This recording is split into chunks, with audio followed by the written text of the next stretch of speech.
It's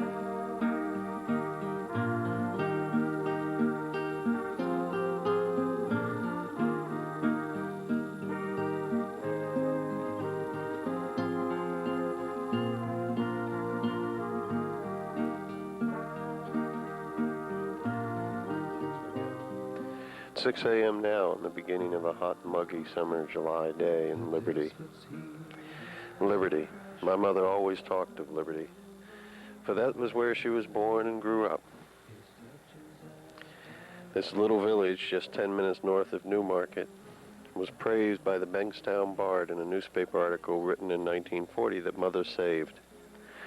Here's what the Bard wrote.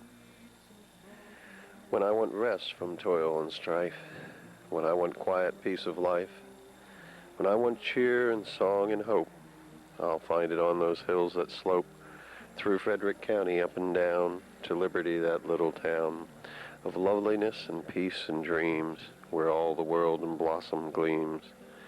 There on the road that was a trail where Pine Run whispers in the vale, this little town of church and store and dwellings rich with ancient lore, of schools and books and holy shrines, sits through the year, old copper mines and tanneries, sawmills in its past, and tender legends round it cast.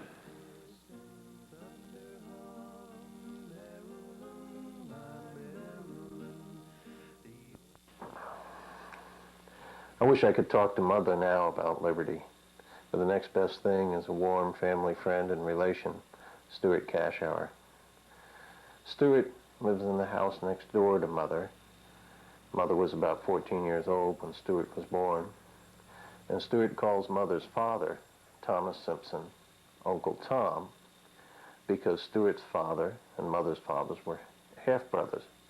That is, Stewart's paternal grandfather and Mother's paternal grandfather were the same person, Dr. Thomas A. Simpson. They just had different paternal grandmothers. Stewart speaks very warmly about Mother, who he calls Margs, and Mother's sister, Lib, because he feels the two of them were very kind to him when he was growing up. Unlike Mother, Stewart never left Liberty. He lives in the same house in which he was born, and he's full of wonderful stories about life in Liberty, Uncle Tom, and Mother. When we visited Maryland in July of 1987, he shared many of those stories with us. Yeah. But how many people were there in Liberty? It couldn't have been. Well, Liberty was a very small town at that time. It's not a very big town now. Yeah. But everybody knew everybody in those days. Yeah. You know, this street had the name of being one of the most hospitable streets in town. Uh-huh. The people really, I remember my grandfather died in 1934, and the people in this street helped to look after him. Why, they fanned him for days at a time. My goodness. That's a fact, yeah. So really very friendly town. Very friendly, that's right. Everybody knew everybody. It was just a nice town to live in, really.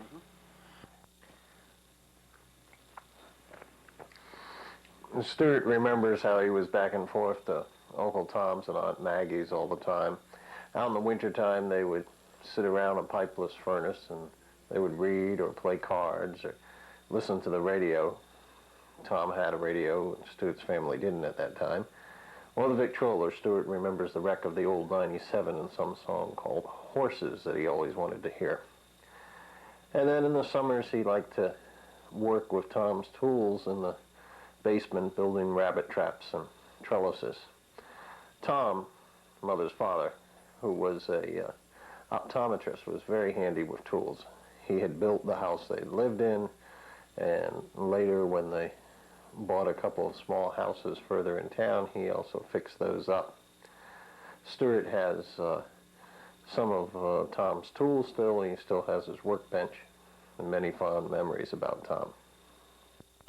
And he used to have down in his basement, he kept his tools down there. He had a workbench. I've still got it. Uh-huh. He gave it to me when he moved from up here. I would spend my summers, or a lot of my time in the summer, building rabbit traps and trellises for roses and all to run. And we're doing that kind of work up there it'd be cool down there, and I'd go down there and work. He'd let me use his tools, and I'd go down there and work many, many days during the summer. Did he also teach you about woodworking? Oh, yeah. Mm-hmm.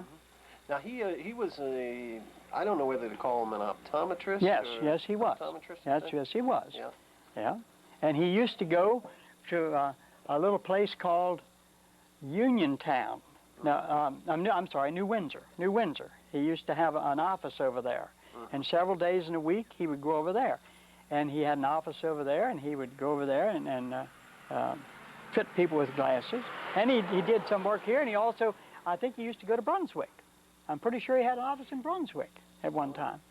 Yeah. Yeah, I have an old optical book of his, and boy, that was a lot to know in those days. He used to have his satchel. He'd carry his glasses, the lens and this thing, yeah. Oh, so he'd have to go to, not like you have one shop like after that everybody comes to you. One time, I don't know if you won't want this on there, but... Oh, yes, I do. I want that. Go ahead. Uncle Tom and he had a meadow down here. He used to Uncle Tom used to deal in cattle some. And I did too, and later on then, I liked that too. And but anyway, Uncle Tom had this meadow, and he used to go down and salt his cattle a couple times during the week. He'd go down to look, see if they were all right. He'd buy them in the spring and sell them off in the fall. He had a little barn down, maybe he'd have one down here occasionally, but most of the time he had them down this meadow.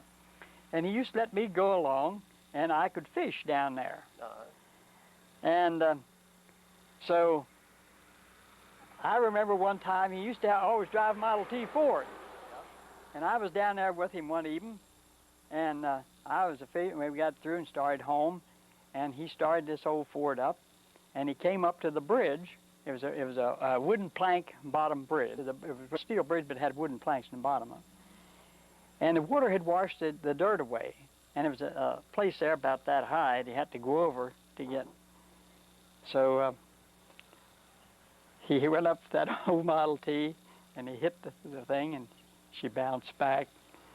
So he backed up a little, and he hit her, and she bounced back a little, some more. He wouldn't go over, so he started to swear. And I looked out, put my head out the window, because I didn't want him to see me laughing. I couldn't keep from laughing, and he was a cussing, Backed halfway up, there was a hill there. He backed halfway up that hill, and we came down, we hit her, and she bounced back again. Boy, then he did tear into it. He called her name and said, "When I get you home, I'll trade you off tomorrow." We backed her up the top of the hill. We came down that time, and he hit her, and we went over. The next day, he had the man over here, and he sold her. He traded her off, yeah. Yeah, he traded her off the next day.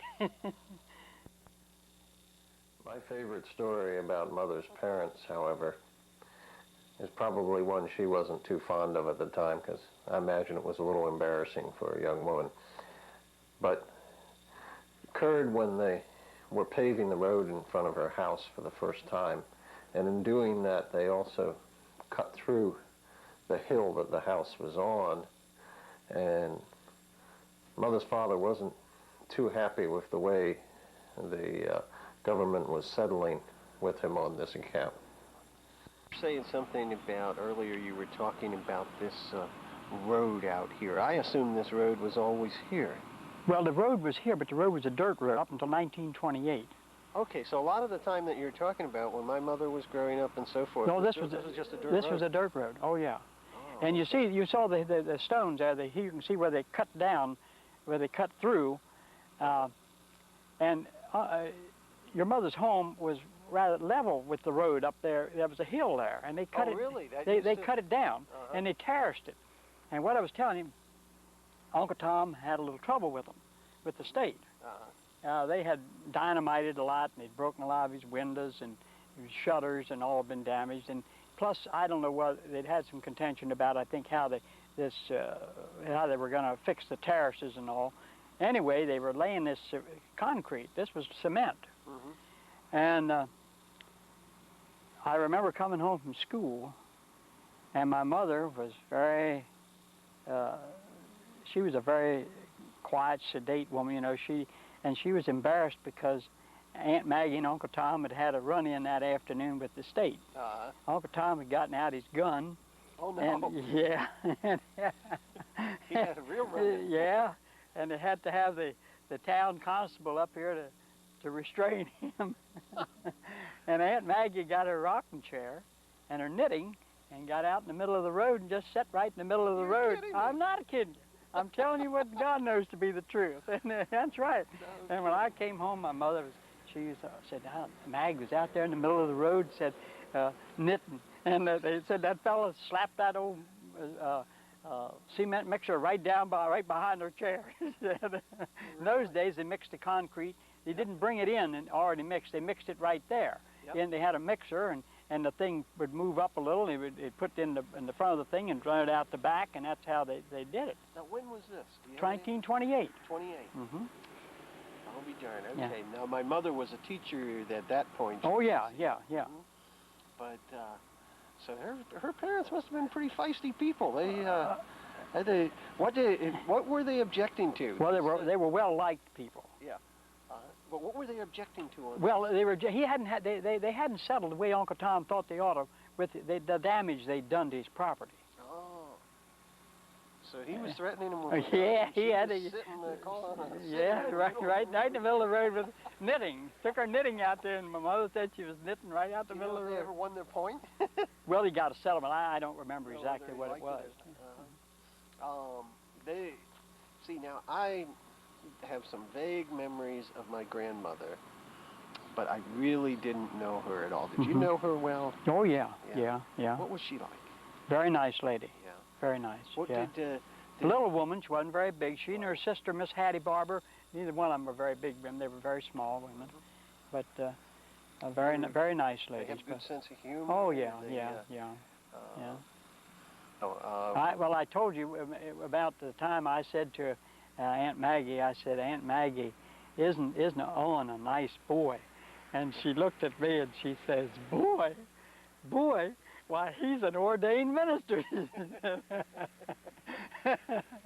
You think? Of course, life wasn't full of such exciting incidents all the time. And Daddy remembers that Mother's family didn't get electricity till about 1925. And one of her weekly chores was to clean the glass chimneys of the oil lamps and refill those lamps. And of course, there were no supermarkets in those days either. Now there's a Simpson store. Is Right. there any connection there? Oh, yes. Simpson store was owned by my mother's full brother. And he was a half-brother to Uncle Tom. They had the same father but different mothers. Right. Okay. And I started to work in that store just as soon as I could reach the cash register and change money. Is that the store in town? There were two. When I was growing up, there were two main stores. Diller's store on the west end of town, Simpson store on the east end. Now there were several small stores too, but they were the main ones. Yeah. Sold everything? Had everything. They used to have, you asked what we used to do at night. One of the things we used to, in the summertime, most every store had a fruit auction sometime during the week. They would go, my Uncle Lorraine would go to Baltimore on Mondays. His auction was always on Monday. He'd go down on Monday, and his auction was rather at Monday night. All these auctions were at night in those days. And he would go down on Monday and bring up his produce. Well, he was going to sell bananas. You used to buy a bunch of bananas then for 50 cents, maybe less than that sometime. And my Uncle Tom and my mother used to split banana. Neither family wanted a whole bunch. So I've heard. You say a whole bunch, not just. No, I'm speaking of a whole stalk of bananas. Yeah. I'm speaking of a bunch. We call it a bunch of bananas like that. Yeah. And Uncle Rain would bring them up, these big bunches of bananas. Maybe he'd bring up 20 or 30 of them, maybe more. I don't know. Watermelons, cantaloupes, all that kind of stuff, and he'd sell those down and have this public auction on Monday night. And that went on for a number of years. But anyway, I remember my Uncle Tom would say to my mother many times, Maudie, you want to split a bunch of bananas tonight? And she'd say, yes, Tom, go ahead. Buy them, whatever they cost. And in those days, like I say, it was a rare thing that a bunch of bananas cost $1 then. And we'd divide them. We kept a bunch of bananas hanging in the cellar all summer. We'd hang our half, and he'd take his half up and hang them up in the cellar, and we'd take our half and hang them up in the cellar. Now, when they were living here and my mother was growing up, did he farm? Did they have... No. He had a nice garden. Had a garden? Oh, yeah. Yeah. Did they do anything like salt their own hams or smoke their own Oh, hams? sure. He used to have hogs. Everybody, in those days, everybody butchered. Yeah. Pretty near every house in town had hogs and chickens. Uncle Tom kept chickens, and he kept a couple of hogs. I remember he had a little hog pen up there, and he'd keep a couple of hogs. And sure, everybody butchered, and we had our own meat. I don't remember Uncle Tom ever killing a beef. We didn't kill them then either. I guess about the first time we ever killed beeves, and I got old enough to do it, and maybe when I was maybe 16, 17 years old, we started to kill our own beef then. But before that, we'd buy a quarter of beef and hang it out in the wash house, and we'd just eat off of it during the winter. And we used to take the chip beef out of the hind quarter. We used to get a hind quarter, and the round steak in the hind quarter is what chip beef comes out of. Okay. And you would take that chip beef out and put it in a big wooden tub. Most of the tubs then were wooden, they weren't metal. And you'd put it in brine that would float an egg. You'd make it so strong that you could float an egg. Yeah, well, then you'd keep that in there for maybe, I don't remember exactly how many days, maybe 10 days, something like that. Then you'd take it out and hang it in the meat house. In those days, we used to smoke our pork 3 days. And the last day, we would smoke the chip beef. And then that chip beef would keep for, well, maybe a year or more. That was all the curing you had to do. But Uncle Tom always, he had hogs and when he lived up here, and he'd butcher, yeah. Everybody in town, in those days, had hogs and chickens. Obviously, Stewart has enjoyed his life in Liberty Town, and he speaks warmly of it. But he saves his warmest comments for when he talks about Mother and Lib. Well, I'll tell you one thing. She was a fine woman, and I thought a lot of Martin, really did. Well, see, Those girls were good to me. There's no question about it. My father worked all the time, and he ran a business over in Middletown. In those days, you didn't get vacations and all like you do now. Your mother took me to Balmer and all. They took me around a lot, things that I wouldn't have gotten to go to and all. They took you to Baltimore? Yeah. And they'd go down maybe on Saturday to shop, you know. And they really helped to raise me, no question. Stewart not only told us about things, but he drove us around Limity, showing us the houses downtown that Tom had refurbished, the cemetery where the Simpsons are buried, and that meadow and bridge over Linganore where Uncle Tom had the trouble with the Model T. Yeah, how'd you get out here? We used to walk. But now, when your mother, of course, had she had a car, and Deb had a car, and we drive down, but I've walked down here many, many times when I was a boy.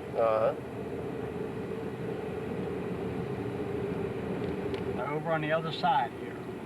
This has grown up so you can't hardly see it anymore. There was a fishing hole down here, and then Lib took me fishing down there the first time, right down back there a little far.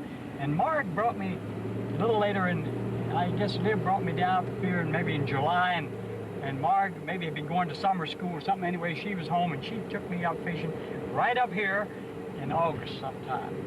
And this is the bridge, not the bridge because it's gone now, it's washed out. But this is where Uncle Tom had trouble with getting over the bridge, right here. Okay. It was an old wooden bridge. I mean, and Marg took me fishing we fished right off the bank, right there where that sycamore tree is, right there. I want to get a picture of this. So you want to get a picture of it? Sure, yep. And this was a dirt road at that time, and this is where Uncle Tom had trouble. And Going up and down he used to park his car right along here, right in there. No, I'm wrong. He parked on this side, right over here. And, no, he didn't. I guess he parked on this side. This was by the name. There used to be a mill here. It's all torn down now. The mill was right where those trees were. By the name of Baz Glisson had the mill. And he lived up here. And anyway, this was a road, a dirt road at that time. Let me turn around and you can get Okay. And this was a dirt road, and that's where Uncle Tom and I backed up here and Kept took a trying to shot get at her. We took hit her and went over. Those Model Ts must have been pretty tough. Oh, they were. And then they had what they called a Model A right after. That was the best car ever made. Yeah. That was the best, most economical car ever made, I really believe. Life was so different then than now. I guess it was. We lived a simple life, but it was very healthy. It was the no pressure and all like you have today. Simple, perhaps, but certainly not dull. Not if you were a vivacious young woman like Mother, who had lots of friends, both male and female. She gave us a wonderful snapshot of her life in that time in a diary that she kept faithfully from August 1st, 1925 until November 1st of that year. We'll read some excerpts from her diary because in her brief accounts of day-to-day life, she gives a picture of herself and her life that you can get no other way. At this point, Mother is about 20 years old. She has graduated from normal school, which was the 2 years of training for teachers. She attended what is now Towson State University in Baltimore. And she has worked for 1 year in Emmitsburg in the elementary school there, where she met Sass White, and she taught second grade in that school. And this is summer, of course, and she's looking forward to going back to teaching in her second year shortly.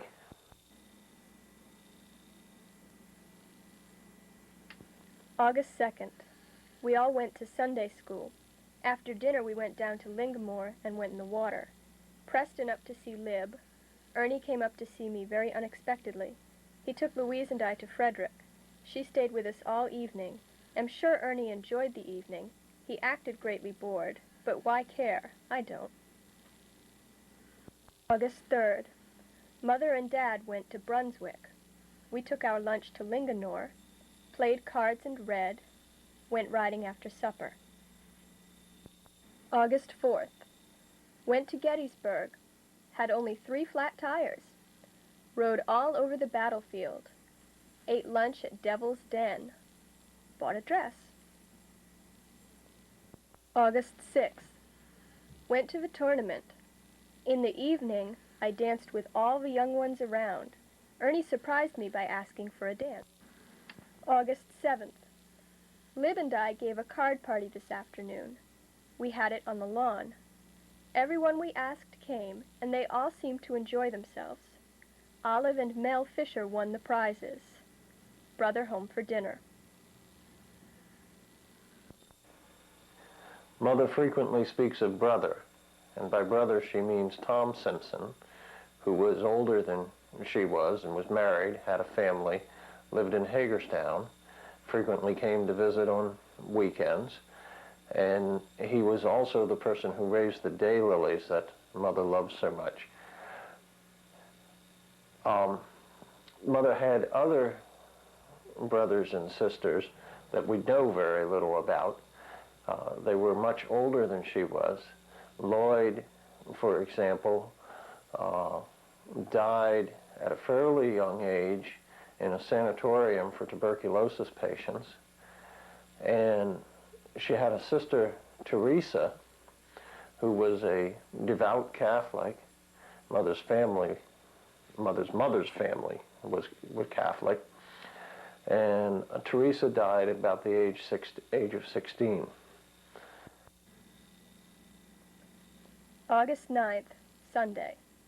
SS as usual, also gossip as usual. Ernie up this evening, rode around, then parked in the porch swing until a late hour. Guess he won't visit me for a while after this, for Bob comes Tuesday. August 10th. It rained. Brother brought Aunt Hattie down. Hattie was the identical twin sister of Mother's mother, and the two of them were very close, and she had been married, her husband died. She lived for a short time in one of the houses that Mother's father had bought in downtown Liberty, and then after the death of Mother's father, she went to live with Mother's brother, Tom in Hagerstown. August 11th. Bob called me and then came up riding in the Buick. I believe he is still as sweet as ever, but don't believe I know exactly. Anyway, I was mighty glad to see him. August 12th. Bob called me for a date, so I stayed home and waited for him. We danced a while, then went riding. Yes, he's still the same old Bob, if not a little nicer. He left a little later than usual, but the family doesn't object. Dad teased me all day. August 14th. Rode Fred about 10 miles. Miss Yu took a short ride on Fred. August 15th. Rode horseback this morning. Slept all afternoon. Date with Bob this evening. I should explain that Mother's Uncle Tom was Tom Maynard, a Civil War veteran. Matter of fact, he'd gone on the raid on Chambersburg, Pennsylvania, with the Maryland Cavalry. He owned a horse which Mother loved to ride, and he also owned that meadow which he willed to Mother's father, the one down by Linganore that Stewart took us to. And Mother used to ride her horse from her house down to that meadow. August 16th. Lib took the family riding about 9 p.m., a very narrow escape for Bob and Margie. August 18th. Took Stewart into Frederick to see the circus parade. That, of course, is our friend Stewart Cashour. Wrote to Owings S. August 19th. Lib and I went to Frederick this a.m., slept all afternoon, then rode Fred to the meadow, left him there, and came home with Dad. August 22nd. Most everybody is at Mount Airy Fair, but I have no regrets that I am at home. August 24th. Went uptown, danced a while to the fine refrain of the syncopating orchestra. August 25th. Gossiped an hour or so at the P.O. with Mary and Ruby. A darling letter from Bob. The P.O. is, of course, the post office, and there's a full day of various activity follows then. Came home and read and wrote to Owings S. August 26th. I got dinner, baked beans and fried tomatoes. Mother and all of us went to Frederick after dinner. Saw Owings in Frederick. August 27th. Fooled at the P.O. quite a while. I mounted a few pictures. Was weighed at Dillon's. Weight 92 scant. August 28th. Made myself a pair of pajamas. Mr. Pete Hammaker dead. Lib, Olive, and I went to the movies. The White Desert. It was very good. August 31st. Teaching meeting quite a bore. Was glad to see all the teachers again. Met Ernie downtown, and he very graciously said he would be glad to take me home. Told Doris stories after she got into bed. Doris is one of her brother Tom's children. At this time, Tom and his family were visiting them for a few days. September 1st. Teachers meeting. Bill G. took Mary and I riding. Took Lib over to Uniontown. Then Ernie came up and we went riding. We had a wonderful moon, and we didn't quarrel, and I believe I was real glad to be with him again. September 2nd. Teachers meeting very boring. I drove in. Sass came home with me. Sass was Sass White, and she and Mother were very close friends. In her second year of teaching in Emmitsburg, Mother lived with Sass and Sass's family and would go home on weekends. And when we were in Maryland, Bren and I talked to Sass a little bit about Mother and what it was like to be teaching in those times. Father was ill, and Mother had Margaret and another teacher living with us from Monday to Friday. They went home weekends, so she went back to Libertytown every weekend. Now, you taught first grade? First, and she taught second. And your room's right next to one another? Right across the hall. What was teaching elementary school like in those days? Well, How many children, I had, when I first started to teach, I had 40-some children, but then they cut down the classes after that. Yeah. Before I left Emmitsburg, only down in the 30s, though, you still had a lot of children. I knew them. read those diaries that Owens was talking about. Did you? And in between those and the photographs, I get a different picture of my mother. She seemed to be a pretty perky and Oh, she maybe a little was. bit sassy. I wasn't sure. Yes, she was. She was. She could stand her ground very well. She really could. She was small, you know, and very petite looking, but and she was a good disciplinarian with children. She good disciplinarian with children. She made them listen. Sometimes we had young teachers come in that, you know, let them run wild. She didn't. She always. There was come time in her first year, she'd come over and say, "What do you do about this?" She'd ask me what to do, and I'd say, "Sit on him." Don't let him get away with it and everything. So she was a good disciplinarian. She really was. Very good. That number, I guess you had to be around. Yeah, she had to be. You were in trouble. And we had a very good time there. We had not much going on at school, but we never had any real bad problems at all.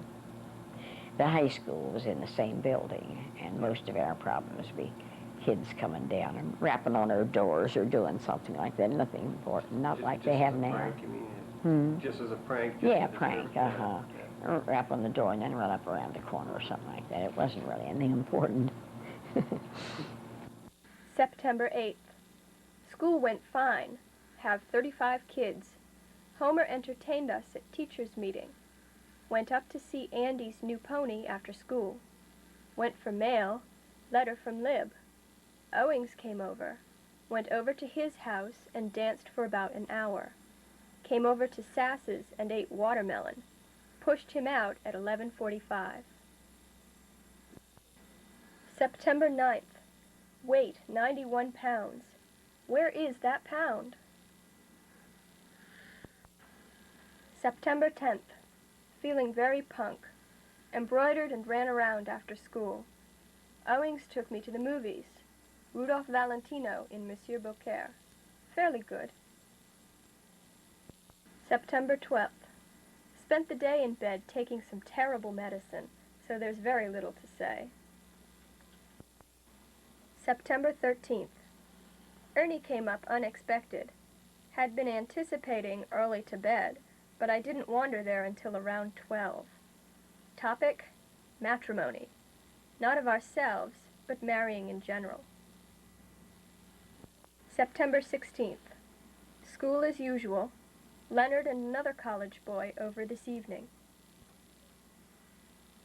September 17th. Dorsey introduced us to the cops, Weeble and Hamilton, asked us if we would accompany him to a dance. I was dated up, so declined. Owings over. Love is a damned piece of foolishness. WOS. I started Owings home early, but it was past midnight until he really left. Since it was his last night for a while, he might be pardoned. September 22nd. We went to Gettysburg in Ern's Ford. Broke down and had to put the car in a garage. Boys very silly. September 26th. Went to Frederick this evening, then ate my supper at the bazaar. Danced and in general had a very good time. Ernie got a whistle and acted like a baby. Police! September 28th. Back to school. 5 new kids making a grand total of 41. September 29th. Cloudy. Over to Natural Springs to dance this evening. September 30th. Spent evening embroidering. October 2nd. Took our good old time going home. Arrived there at 1:50 a.m. Daddy, it takes you and Ern too long to say good night. October 7th. Teachers' meeting. Looked at coats. Wish I was rich. Started a linen towel. October 8th. Wrote to Owings. Made salad for supper. Washed my hair. Harry Scott took me to the movies, Tongues of Flame. Then after the movies, we went riding. So far, he is a perfect gentleman. October 16th. Betty, brother, Doris, and I went to the fair. We took in the sideshows and all things of interest to Doris. She had a grand time. Just prior to this, Mother had been laid up for nearly a week with laryngitis and on doctor's orders was not supposed to talk. Arrived home at 6:15, tired to death. Talked all evening. So glad I can talk. And the next day, Card from Sass. She can't talk. October 18th. Surprise! Awakened by a call from Bob. He came up and we went to Frederick. I was awfully glad to see him. Ernie up tonight. He was in a very punk mood. maybe he knew about Bob. In another part of this continuing saga, we'll take a look at a later diary in which Owings emerges as the leading male interest from the pack of admirers. But before we do that, we'll have to move back a moment and get a look at Owings, his childhood, his parents, and growing up in Emmitsburg.